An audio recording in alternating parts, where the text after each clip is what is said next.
ನಮಸ್ಕಾರ ವೀಕ್ಷಕರೇ, welcome to serial ಸುದ್ದಿ. ಇವತ್ತಿನ ಸಂಚಿಕೆಯಲ್ಲಿ ಅಗ್ನಿಸಾಕ್ಷಿ ಧಾರಾವಾಹಿನಲ್ಲಿ ಏನೇನೆಲ್ಲ ಆಗುತ್ತೆ ನೋಡೋಣ ಬನ್ನಿ.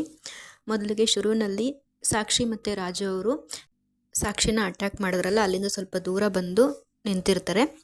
ಆವಾಗ ಸಾಕ್ಷಿಗೆ ಒಂದು ಫೋನ್ ಬರುತ್ತೆ. ಆ ಕಡೆಯಿಂದ ಅರವಿಂದ್ ಸರ್ ಅವರು ಫೋನ್ ಮಾಡಿರ್ತಾರೆ. ಅರವಿಂದ್ ಸರ್, ಸಾಕ್ಷಿ ಹುಷಾರಾಗಿದ್ಯಾ ತಾನೇ, ಏನಾದರೂ ತೊಂದರೆನಾ? ಆವಾಗಲಿಂದ ಫೋನ್ ಟ್ರೈ ಮಾಡ್ತಾಯಿದ್ದೀನಿ, ಯಾಕೆ ಫೋನ್ ಪಿಕಪ್ ಮಾಡ್ತಿಲ್ಲ ಅಂತ ಕೇಳ್ತಾರೆ. ಅದಕ್ಕೆ ಸಾಕ್ಷಿ ಇದ್ದವರು, ಇಲ್ಲ ಸರ್ ಹಾಗೇನಿಲ್ಲ ಅಂತ ಹೇಳ್ತಾರೆ. ಹಾಗೆ ಅರವಿಂದ್ ಅವರು, ಸೈಟ್ ವಿಸಿಟ್ ಮಾಡಿದ್ರೆ ಸಾಕ್ಷಿ, ಅಗ್ನಿ ಬಂದಿದ್ನ, ಏನಾದರೂ ತೊಂದರೆ ಆಯಿತಾ ಅಂತ ಕೇಳ್ತಾರೆ. ಅದಕ್ಕೆ ಸಾಕ್ಷಿ ಇದ್ದವ್ರು ಹೇಳ್ತಾರೆ, ಸರ್ ನಾನು ಮನೆಗೆ ಬಂದು ಮಾತಾಡ್ತೀನಿ ಅಂತ ಹೇಳ್ತಾರೆ. ಅದಕ್ಕೆ ಅರವಿಂದು, ಸರಿ ಆಯಿತು ಬಾರಮ್ಮ ಅಂತ ಅಂದ್ಬಿಟ್ಟು ಫೋನ್ ಕಟ್ ಮಾಡ್ತಾರೆ. ಈ ಕಡೆ ಅರವಿಂದ್ ಹೆಂಡ್ತಿ, ಯಾಕ್ರಿ ಏನಾಯಿತು ಅಂತ ಕೇಳ್ತಾರೆ. ಅದಕ್ಕೆ ಅರವಿಂದ್ ಅವ್ರು ಹೇಳ್ತಾರೆ, ಸಾಕ್ಷಿ ವಾಯ್ಸ್ ಯಾಕೋ ಒಂಥರ ಇದೆ, ಏನೋ ತೊಂದರೆ ಆಗಿದೆ ಅಂತ ಅನ್ನಿಸ್ತಿದೆ ಅಂತ ಗಂಡ ಹೆಂಡ್ತಿ ಮಾತಾಡ್ಕೊಳ್ತಾರೆ. ಈ ಕಡೆ ಅಗ್ನಿ ಕೋಪದಿಂದ ಮನೆಗೆ ಬರ್ತಾನೆ. ಅದನ್ನು ನೋಡಿ ಮನೆ ಕೆಲಸದವನು ಗೋಪಿ ಇದ್ದವನು, ಏನು ಸರ್ ನಿಮ್ಮ ಕೈಯಾಗಿನ ಕಡ್ಗ ಎಲ್ಲೋಯ್ತು, ಇಷ್ಟು ಕೋಪದಲ್ಲಿ ಹಾಕಿದ್ದೀರಾ ಅಂತ ಕೇಳ್ತಾ ಇರ್ತಾರೆ.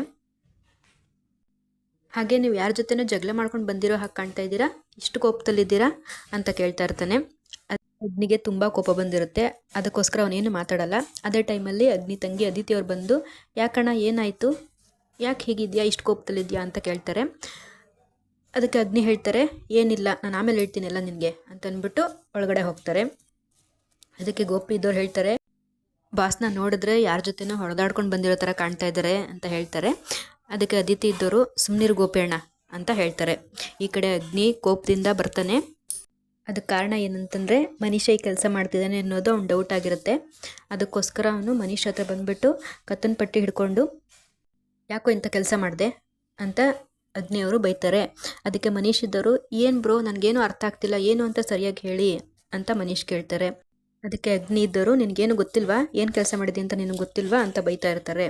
ಪಕ್ಕದಲ್ಲೇ ಇದ್ದಂಥ ಮನೀಷ್ ತಾಯಿ ಹೇಳ್ತಾರೆ, ಯಾಕೆ ಅಗ್ನಿ ಏನಾಯಿತು, ಯಾಕೆ ಈ ಥರ ಹೊಡಿತಾ ಇದೆಯಾ, ಅವನಿಗೆ ಏನು ಅಂತ ಸರಿಯಾಗಿ ಬಿಡಿಸಿ ಹೇಳು ಅಂತ ಕೇಳ್ತಾರೆ.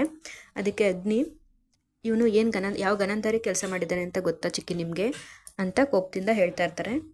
ಅದಕ್ಕೆ ಮನೀಷ್ ತಾಯಿ ಇದ್ದವರು, ಅಗ್ನಿ ಏನೇ ಆದರೂ ಕುತ್ಕೊಂಡು ಮಾತಾಡೋಣ, ಬಗೆಹರಿಸ್ಕೊಳ್ಳೋಣ, ನೀನು ಹೀಗೆ ಮಾಡ್ತಾಯಿದ್ರೆ ಅವ್ನು ಸತ್ತೋಗ್ತಾನಷ್ಟೇ, ಕೈ ಬಿಡು ಫಸ್ಟು, ಏನು ಅಂತ ಹೇಳು ಅಂತ ಫೋರ್ಸ್ ಮಾಡ್ತಾ ಇರ್ತಾರೆ.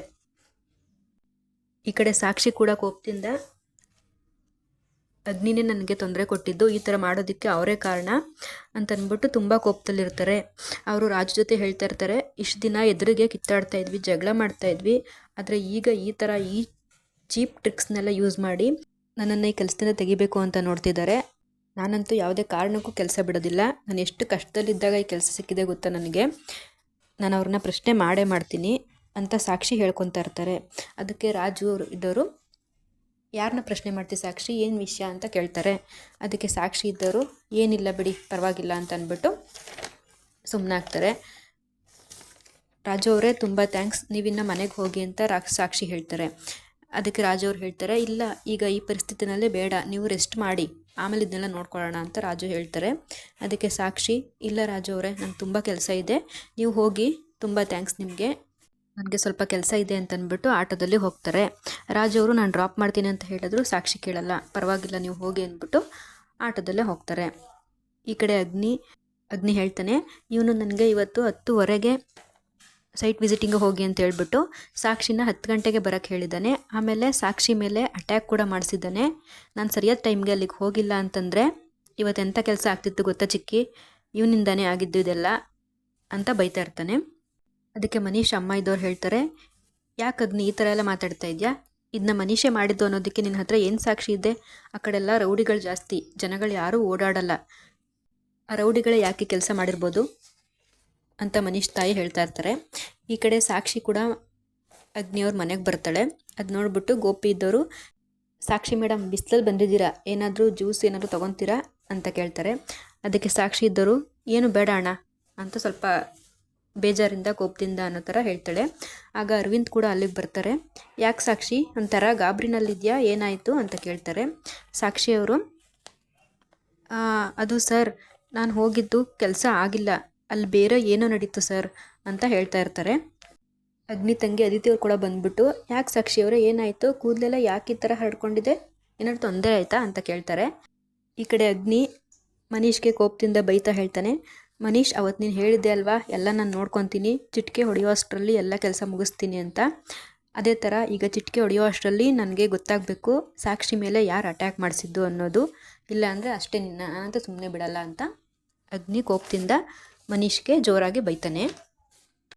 ಈ ಕಡೆ ಸಾಕ್ಷಿ ಅರವಿಂದ್ ಸರ್ಗೆ, ಸರ್ ಈ ಥರ ಎಲ್ಲ ಆಯಿತು ಅಂತ ಇನ್ನೇನು ಹೇಳಬೇಕು ಅಷ್ಟರಲ್ಲಿ ಮನೀಶ್ ತಾಯಿ ಹಾಗೆ ಮನೀಶ್ ಇಬ್ಬರು ಬಂದ್ಬಿಟ್ಟು ಹೇಳ್ತಾರೆ, ಭಾವ ನಿಮಗೆ ಇವಾಗೊಂದು ಇಂಪಾರ್ಟೆಂಟ್ ಮೀಟಿಂಗ್ ಇದೆ ಭಾವ, ನೀವು ಅದನ್ನು ಅಟೆಂಡ್ ಮಾಡಲೇಬೇಕು ಅಂತ ಹೇಳ್ತಾರೆ. ಅದಕ್ಕೆ ಅರವಿಂದ್ ಇದ್ದವರು, ಹೌದಾ ನನಗೆ ಯಾರು ಇನ್ಫಾರ್ಮ್ ಮಾಡಲೇ ಇಲ್ವಲ್ಲ ಅಂತ ಹೇಳ್ತಾರೆ. ಅದಕ್ಕೆ ಮನೀಶ್ ತಾಯಿ ಇದ್ದರು, ಭಾವ ನೀವೆಲ್ಲೋ ಮರ್ತಿದ್ದೀರಾ ಅನಿಸುತ್ತೆ, ಇದು ತುಂಬ ಇಂಪಾರ್ಟೆಂಟು, ಅಟೆಂಡ್ ಮಾಡಲೇಬೇಕು ಅಂತ ಹೇಳ್ತಾರೆ. ಕೇಳಿ ಅರವಿಂದ್ ಇದ್ದವರು, ಸರಿ ಸಾಕ್ಷಿ ನನಗೊಂದು ಇಂಪಾರ್ಟೆಂಟ್ ಕಾಲ್ ಇದೆ, ಮುಗಿಸ್ಕೊಂಡು ಆಮೇಲೆ ನಿನ್ನ ಜೊತೆ ಮಾತಾಡ್ತೀನಿ ಅಂತ ಅಂದ್ಬಿಟ್ಟು ಮಗಳು ಅದಿತಿಗೆ ಹೇಳ್ತಾರೆ. ಅದಿತಿ ಸಾಕ್ಷಿನ ನೀನು ರೂಮಿಗೆ ಕರ್ಕೋಗು, ಸ್ವಲ್ಪ ರೆಸ್ಟ್ ಮಾಡಲಿ ಅಂತಂದ್ಬಿಟ್ಟು ಹೇಳ್ತಾರೆ. ಅದೇ ರೀತಿ ಅದಿತಿ ತನ್ನ ರೂಮ್ಗೆ ಕರ್ಕೊಂಡು ಹೋಗ್ತಾರೆ.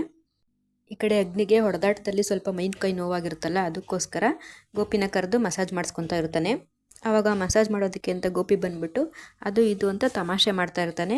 ಅವನು ಜ್ಯೋತಿಷ್ಯ ಹೇಳ್ತಾನಲ್ಲ ಅದೇ ಥರ ಏನೋ ತಮಾಷೆಯಾಗಿ ಮಾತಾಡ್ತಾ ಇರ್ತಾನೆ. ನಿಮ್ಗೇನಾಯಿತು ಅಂತ ಹೇಳಿ ಸರ್, ನೀವು ಬೆಳಗ್ಗೆ ಯಾರ ಮುಖ ನೋಡಿದ್ರಿ, ಅದು ಇದು ಅಂತ ಕೇಳ್ತಾ ಇರ್ತಾನೆ. ನಾನು ನಿಮಗೆ ನಿಮ್ಮ ಗ್ರಹಗತಿ ಎಲ್ಲ ಹೇಗಿದೆ ಅಂತ ನೋಡಿ ಹೇಳ್ತೀನಿ. ಅದಕ್ಕೆ ಅಗ್ನಿ ಇದ್ದನು, ಇವನಂತೂ ನನ್ನ ಇವತ್ತು ಬಿಡೋದಿಲ್ಲ ಅಂತ ಅಂದ್ಬಿಟ್ಟು ಸುಮ್ಮನೆ ಆಗ್ತಾನೆ. ಈ ಕಡೆ ಅದಿತಿ ಸಾಕ್ಷಿನ ತನ್ನ ರೂಮ್ಗೆ ಕರ್ಕೊಂಡು ಬರ್ತಾರೆ. ಸಾಕ್ಷಿ ರೂಮ್ ನೋಡ್ತಾಳೆ. ಆಮೇಲೆ ಅಗ್ನಿ ಸರ್ ಇಲ್ವಾ, ಎಲ್ಲಿದ್ದಾರೆ ಅಂತ ಕೇಳ್ತಾರೆ. ಅದನ್ನು ಕೇಳಿ ಅದಿತಿ, ಅಣ್ಣನ ರೂಮಲ್ಲಿರಬೇಕು, ಯಾಕೋ ತುಂಬ ಕೋಪದಲ್ಲಿದ್ದ, ಸೈಟ್ ವಿಸಿಟಿಂಗಲ್ಲಿ ಏನಾಯಿತು ಅಂತ ಕೇಳ್ತಾರೆ.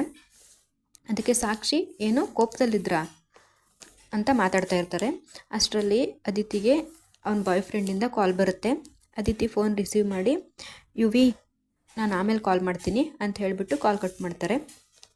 ಅದನ್ನು ಕೇಳಿ ಸಾಕ್ಷಿ, ಯಾರು ಅಂತ ಕೇಳ್ತಾರೆ. ಅದಕ್ಕೆ ಅದಿತಿ ಇದ್ದವರು ಸ್ವಲ್ಪ ನಾಚಿಕೆಯಿಂದ ನನ್ನ ಹುಡುಗ ಯುವಿ ಅಂತ ಹೇಳ್ತಾರೆ. ಅದನ್ನು ಕೇಳಿ ಸಾಕ್ಷಿ ಇದ್ದವರು, ಮನೇಲಿ ಗೊತ್ತಾ ಎಲ್ರಿಗೂ ಅಂತ ಕೇಳ್ತಾರೆ. ಅದಕ್ಕೆ ಅದಿತಿ, ಹಾಂ ಹೌದು, ಅಣ್ಣ ಒಪ್ಕೊಂಡ್ಮೇಲೆ ನಾನು ಓಕೆ ಎಂದಿದ್ದು ಅಂತ ಹೇಳ್ತಾರೆ. ಅದೇ ಟೈಮ್ಗೆ ಸಾಕ್ಷಿಗೆ ರಾಜು ಅವರಿಂದ ಕಾಲ್ ಬರುತ್ತೆ. ಸಾಕ್ಷಿ ಮಾತಾಡ್ತಾ ಇದ್ದಾರೆ. ಹಾಂ ರಾಜು ಅವರೇ, ನಾನು ಹುಷಾರಾಗಿದ್ದೀನಿ, ಪರವಾಗಿಲ್ಲ ಅಂತ ಹೇಳ್ತಾ ಇರ್ತಾರೆ. ಇದನ್ನು ಕೇಳಿ ಅದಿತಿ ಅವರು ಸಾಕ್ಷಿನ ಯಾರದು ಅಂತ ಕೇಳ್ತಾರೆ.